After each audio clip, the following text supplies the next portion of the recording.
Army chief بن کر وہ دراصل خلیفۃ المسلمین بننا چاہتے تھے. جنرل حمید گل کو معلوم تھا کہ جنرل ضیاء الحق کیسے ہلاک ہوئے. جنرل حمید گل اور جنرل اسلم بیگ وہ اب بھی زندہ ہیں, وہ جانتے ہیں کہ جنرل ضیاء الحق کو کیسے راستے سے ہٹایا گیا. لیکن میرا اس وقت یہ موضوع نہیں ہے. میرا موضوع یہ ہے کہ جنرل حمید گل جو تھے وہ خود کو ہر فن مولا اور خود کو بہت بڑا لیڈر اور اسٹریٹجسٹ اور ایک عالم اسلام کا سالار سمجھتے تھے. وہ اپنے آرمی چیف کو گھاس نہیں ڈالتے تھے, وزیر اعظم کو نہیں ڈالتے تھے, صدر کو نہیں ڈالتے تھے. پھر جب بے نظیر بھٹو نے انہیں آرمی چیف کے ISI کے عہدے سے ہٹایا, چیف کے عہدے سے ہٹایا, اس لیے ہٹایا کہ جنرل حمید گل نے اپنی مرضی کر کے جلال آباد میں ایک آپریشن کیا. افغان حکومت کے خلاف وہ آپریشن بری طرح ناکام ہوا اور اس کے بعد بے نظیر بھٹو نے انہیں ہٹا دیا. اس کے بعد حمید گل کی پوری خواہش تھی اور کوشش تھی کہ نواز شریف انہیں آرمی چیف مقرر کرے, کیونکہ حمید گل کا یہ خیال تھا کہ IGI انہوں نے اور اسلم بیگ نے مل کر بنائی. بے نظیر بھٹو کا راستہ 88 میں بھی انہوں نے روکا, 1990 میں بھی بے نظیر کو باہر کیا. تو اب نواز شریف اس احسان کا بدلہ یہ دے کہ اسلم بیگ کے بعد وہ حمید گل کو بنائے آرمی چیف, لیکن وہ نہیں بنایا گیا. تو اس کے بعد وہ اتنے ناراض ہوئے کہ انہوں نے استعفیٰ دے دیا اور پھر وہ سیاست میں جوڑ توڑ کرتے رہے, سازشیں کرتے رہے. پاکستان دفاع کونسل کے نام سے انہوں نے ایک کونسل بنائی جس میں سمیع الحق وغیرہ یہ سب لوگ شامل تھے. وہ پاکستان میں یہ جو کشمیر میں جو گڑبڑ ہو رہی تھی, افغانستان میں جو ہو رہی تھی, سب میں حمید گل جو تھے انہوں نے اپنی ناک گھسیڑی ہوئی تھی. حمید گل ہی تھے جنہوں نے عمران خان کو آگے لائے اور ان کا خیال تھا کہ اب وہ عمران خان کو لیڈر بنائیں گے, لیکن وہ نہیں بنا سکے. تو حمید گل کے بعد آنے والے جتنے بھی ISI کے چیف صاحبان تھے وہ سارے اسی طرح کی حرکتیں کرتے رہے ہیں. پاکستان کی ISI کے افسران ماضی میں اسمگلنگ میں ملوث رہے ہیں, چاہے وہ ایران کی سرحد سے اسمگلنگ ہو, چاہے وہ افغانستان کی سرحد سے اسمگلنگ ہو. میں ISI کے کئی سابق ایسے افسران کو جانتا ہوں جو کہ بارڈر سے گاڑیاں لاتے ہیں اور پتہ نہیں کیا کیا کام کرتے ہیں. مطلب یہ کہ وہ غیر قانونی کام کرتے ہیں اور اس سے ذریعے وہ فنڈز جنریٹ کرتے ہیں. اسی طرح ISI والے حکومتیں بناتے اور بگاڑتے بھی ہیں, چاہے لوگوں کو اغوا کرنا ہو, چاہے کسی کے گھر میں بلا وارنٹ داخل ہونا ہو, چاہے کسی کی پٹائی لگانی ہو, یہ سارے کام ISI والے کرتے رہے ہیں. لیکن جنرل فیض حمید دوسروں سے اس لیے مختلف تھے کیونکہ یہ اوور ایمبیشیس تھے, بالکل جنرل حمید گل کی طرح یہ اوور ایمبیشیس تھے. جنرل ظہیر الاسلام تو پیچھے ہٹ گئے تھے نا, نواز شریف کو دھمکی دی کہ ہم آپ کو ہٹاتے ہیں, لیکن راحیل شریف نے ان کو پھر پیچھے کر دیا تو پیچھے ہٹ گئے تھے. لیکن جنرل فیض حمید جو تھے وہ جنرل باجوہ کے پروں کے نیچے رہ کر دونوں نے سازش کی نواز شریف کی حکومت کو ہٹانے میں, سیاسی حکومت کو کمزور کرنے میں, اور پھر سازش کر کے یہ عمران خان کو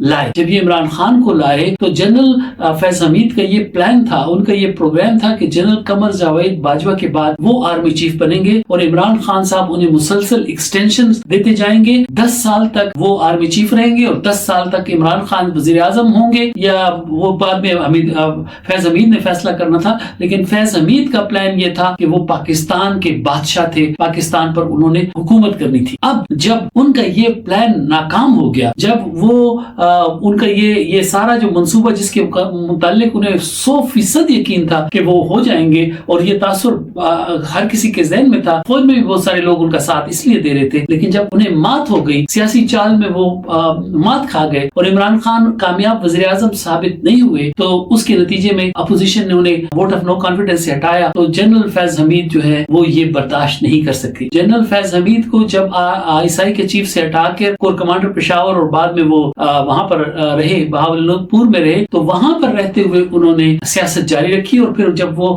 ریٹائر ہو گئے تب بھی انہوں نے سیاست جاری رکھی. انہوں نے عمران خان کا ساتھ اس طرح سے دیا جو جس کی ماضی میں مثال نہیں بنتی. انہوں نے پوری کوشش کی جنرل فیض حمید نے کہ جنرل عاصم منیر کا راستہ روکا جائے, کیونکہ انہیں یوں لگتا تھا کہ ان کا جو خواہشات کا محل ہے وہ عاصم منیر کی وجہ سے گرا ہے, اس لیے وہ اپنے غصے پر, اپنی انا پر, اپنی ایگو پر قابو نہیں پا سکے اور مسلسل سازشیں کرتے رہے. تو جنرل فیض حمید کا انجام جو ہے وہ اس لحاظ سے سبق آموز ہے کہ جس طرح جنرل حمید گل نے کیا وہی جنرل فیض حمید نے کیا, بلکہ ان سے بھی 2 ہاتھ آگے بڑھ کر رہے. اب جنرل فیض حمید کا غصہ اس لیے سمجھ میں آتا ہے کیونکہ پاکستان میں جو آرمی چیف کا عہدہ ہے وہ دوسرے تمام عہدوں سے زیادہ طاقتور ہے. آئین اور قانون میں یہ نہیں لکھا ہوا, لیکن اس ڈیفیکٹو پاکستان کا جو حکمران ہے, پاکستان کا جو بادشاہ ہے, وہ آرمی چیف ہوتا ہے, اس کا کہا ہوا حکم ہوتا ہے, اس کے فیصلے پالیسیاں بن جاتے ہیں, اور وہ بالکل اس کی کوئی اکاؤنٹیبلٹی نہیں, کوئی اس سے پوچھ گچھ نہیں کر سکتا. اور اس میں جتنے پیسے ایک آرمی چیف پاکستان کا بنا سکتا ہے غیر قانونی طریقے سے, وہ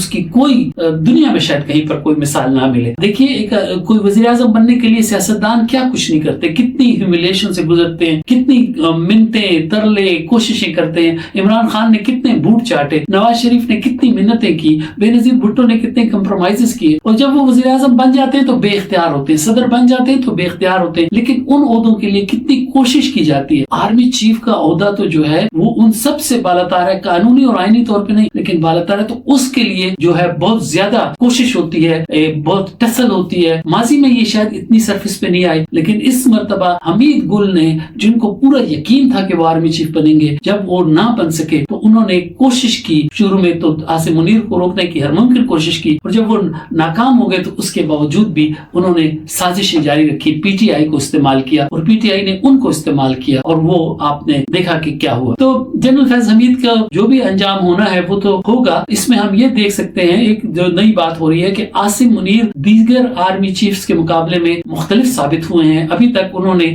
2 لیفٹیننٹ جنرلز کو قبل از وقت ریٹائر کیا ہے, ان کے عہدوں سے ہٹایا ہے. اسی طرح بریگیڈیئرز کے لیول پر بہت سارے افسروں کے خلاف کارروائیاں ہوئی ہیں, اور اب یہ جنرل فیض حمید تیسرے ہیں. تو یہ جنرل عاصم منیر کو دوسروں سے مختلف ثابت کرتی ہے یہ بات. اس کے علاوہ پاکستان کی فوج کے اوپر جو الزامات لگتے ہیں کہ وہ غیر قانونی سرگرمیوں میں ملوث رہتی ہے, یعنی جو بارڈرز پر جو اسمگلنگ ہوتی ہے, جو غیر قانونی ایکٹیویٹیز ہوتی ہیں, پیسے کمائے جاتے ہیں, یہ جو لینڈ مافیاز پاکستان میں بنے ہوئے ہیں. جنرل عاصم منیر سے پہلے پاکستان میں ملک ریاض انتہائی طاقتور تھا. ملک ریاض خود کچھ بھی نہیں تھا. ملک ریاض کے پیچھے وہ ایک چہرہ تھا, وہ ایک ماسک تھا, اس کے پیچھے جرنیل تھے, حاضر سرفیس اور ریٹائرڈ اور انٹیلیجنس ایجنسیاں تھی. اس لیے ملک ریاض پاکستان کا طاقتور ترین انسان تھا. لیکن اب آپ دیکھ لیں کہ پچھلے 2 سال سے ملک ریاض کو کوئی گھاس نہیں ڈالی جا رہی. اس سے یہ ثابت ہوتا ہے کہ عاصم منیر جو ہیں وہ لینڈ مافیا کے پیچھے بھی انہوں نے ان کو بھی ٹائٹ کیا ہے, اور انہوں نے یہ فیض حمید جیسے لوگوں پر بھی ہاتھ ڈالا ہے. یہ اچھے اقدامات ہیں, لیکن افراد کے خلاف کارروائی کرنے سے نظام ٹھیک نہیں ہوگا. پاکستان میں یہ کوشش کی جانی چاہیے اور اس میں فوج کو تعاون کرنا چاہیے کہ فوج کی جو انٹیلیجنس ایجنسیاں ہیں ان کا مواخذہ ہو سکے, ان کی اکاؤنٹیبلٹی ہو سکے, ان کا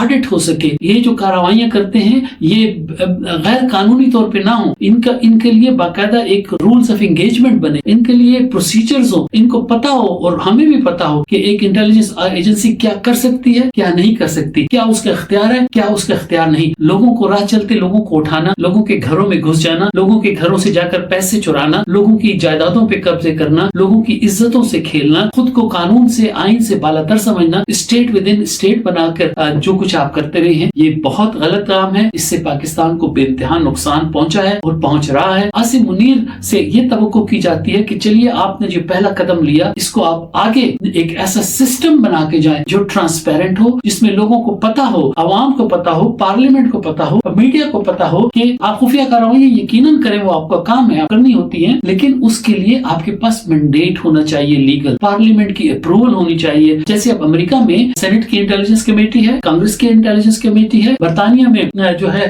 پارلیمنٹ کے سامنے جواب دہ ہیں انٹیلیجنس ایجنسیاں, اور ان کی جو ہیئرنگ ہوتی ہیں وہ بیہائنڈ دا کلوز ڈور ہوتی ہیں, لیکن وہ ہوتی ہیں, اور وہ اس طرح سے قانون کو پامال نہیں کر سکتی جس طرح کہ پاکستان میں ہو رہا ہے. پاکستان میں یہ جو لوٹ مار کا کلچر بنا, پاکستان میں جو قانون کو اور آئین کو جوتے کی نوک پر رکھنے کا جو کلچر بنا, پاکستان میں مائٹ از رائٹ کا جو کلچر بنا, پاکستان میں گوریلا وار کی طرز پر جو سارا یہ طرز عمل شروع ہوا, یہ افغان جہاد سے شروع ہوا, جہاں پر کہ منشیات کے پیسوں سے, اسلحے کی اسمگلنگ کی پیسوں سے وہ جہاد لڑا گیا, اور اس میں لوگ جو ہیں وہ ارب پتی اور کھرب پتی بن گئے. تو اس وقت انہوں نے یہ کہا کہ ہم تو ہمارے قانون اور آئین کیا ہوتا ہے. ضیاء الحق کہتا تھا کہ آئین تو کاغذ کا ایک پرزہ ہے, اور ضیاء الحق کے بعد آنے والے سارے جرنیل جو ہیں وہ یہی کہتے تھے کہ آئین کاغذ کا ایک پرزہ ہے, وہ اس کی روح پر عمل نہیں کرتے. اس لیے میں بار بار کہتا ہوں کہ فوج کی ٹریننگ اکیڈمیز میں, فوج کی اسکولوں میں ان کو آئین کے اوپر باقاعدہ کورسز پڑھائے جانے چاہیے, ان کی تربیت کی جانی چاہیے کہ وہ آئین کا احترام کریں. تو میں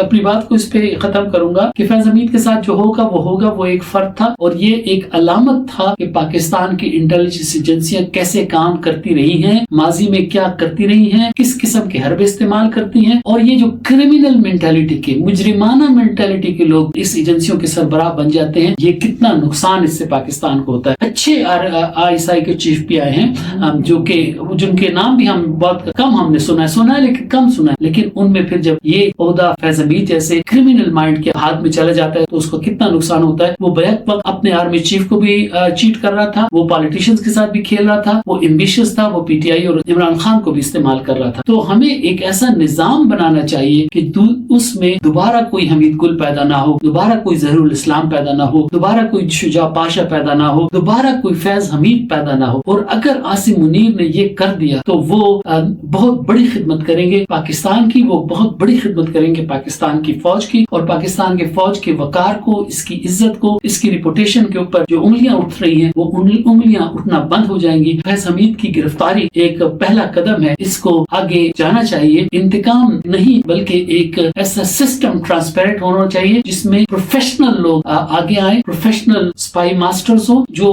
ملک اور جن کے اوپر ہم اعتماد کر سکیں کہ وہ ہمارے ملک سے, ہماری قوم سے, ہمارے آئین سے جو ہے وفادار ہیں اور اسی کو سب سے مقدم سمجھتے ہیں. تو آج کے لیے اتنا ہی, اجازت دیجیے. اللہ.